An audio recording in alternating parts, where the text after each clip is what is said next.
Yesterday game was horrendous, bro. I mean, it was bad. I mean, this one might be one for the ages, bro. I can't even lie. The referees just exposed their hand so bad, bro. I mean, they just didn't care no more. They didn't care. The world was watching how bad the calls was.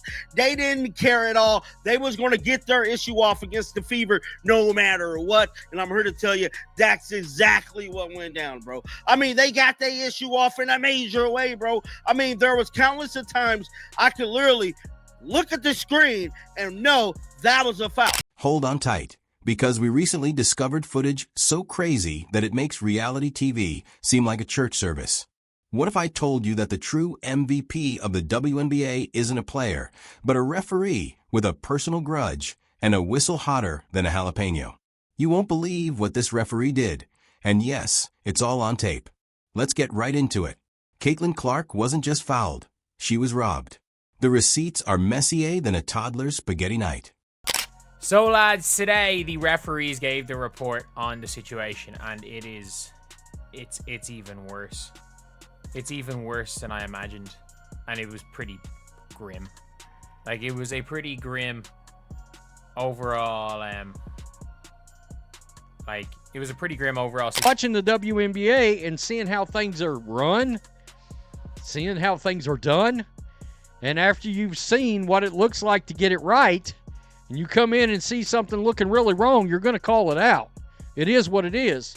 You're going to be critical of players. If they do something shady or classless, you're going to call that out. And the whistle blows once more, not for a foul or a travel, but apparently for being Caitlin Clark, because let's face it, at this point, the WNBA referees have changed from being officials to chaotic gremlins with whistles.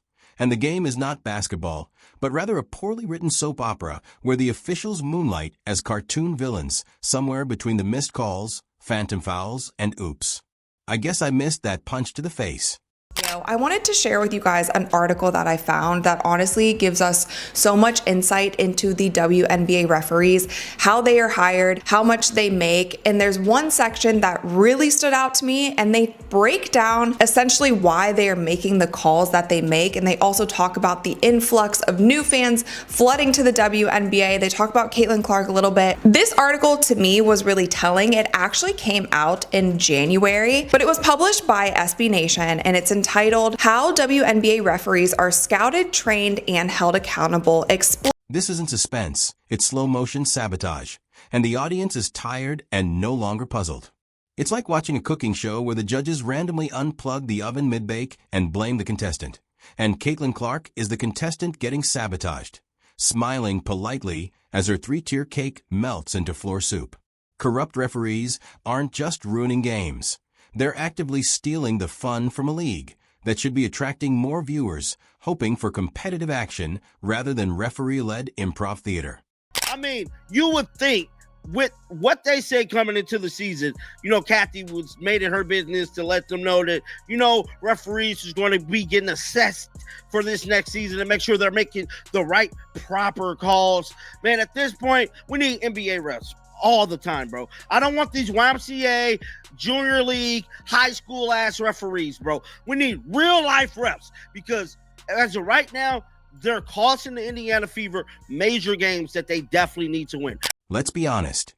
This is the existential exhaustion that only arises when you realize that you could drop 60 points and someone would still call a charge because you blinked too hard.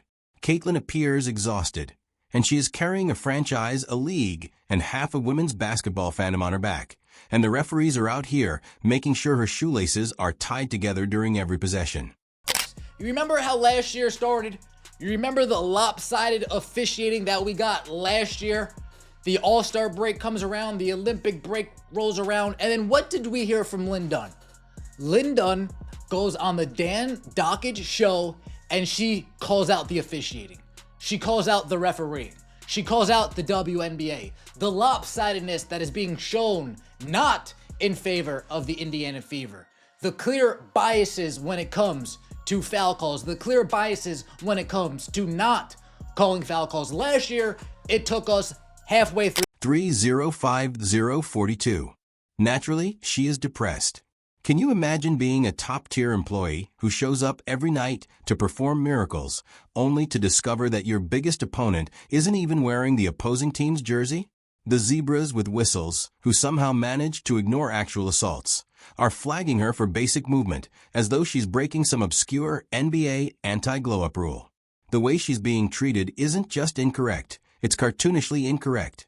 Caitlyn unintentionally entered a dimension where logic doesn't exist. As for Coach Stephanie White, she didn't simply lose her cool. Instead, she donated it to science.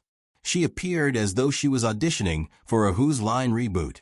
It was less coaching and more of a live demonstration of what gaslighting looked like in real time, with the referees not even feigning fairness. They were simply out there freestyling their own rules like it was jazz night at the officiating club. Is it anyway? Except that every prompt was a reaction to yet another insultingly bad call. The woman was pacing, yelling, and getting redder and redder like a human thermometer of injustice. Look at things a little bit holistically. I think Caitlin Clark is a really hard player to officiate, much like Diana Taurasi was throughout the course of her career, for a couple of reasons. Caitlin Clark regularly gets picked up in the full court. She also gets blitzed more over the course of her career than any player in WNBA history or in that period of time. And she also creates some contact herself on the offensive end of the floor. She is very difficult to officiate because of all of the contact that's happening around her all of the time. That being said, I was in contact with a number of WNBA coaches yesterday about this topic of the officiating in the WNBA, and all of them said it cannot be expressed in any other way. Caitlin Clark is being treated as though she committed a crime against basketball, when all she did was make it popular once more. The WNBA wanted visibility, so great you got it. Now, the referees are squinting into the spotlight like vampires caught in the sun, panicking under the weight of actual attention. They didn't expect fans, replays, or anyone to start asking questions. Now every bad call turns into a meme in 5 seconds flat, and Twitter has slow-motion breakdowns of every flop denial and logic defying whistle.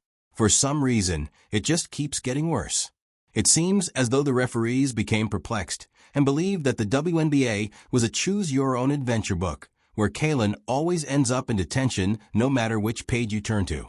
It's not just about bad calls, it's the psychological warfare of it all. In her rookie year, the girl plays with the poise of a veteran and the target on her back the size of Iowa. Too aggressively in the key technical foul, while the other team is acting out a UFC promo and receives nothing but a high five.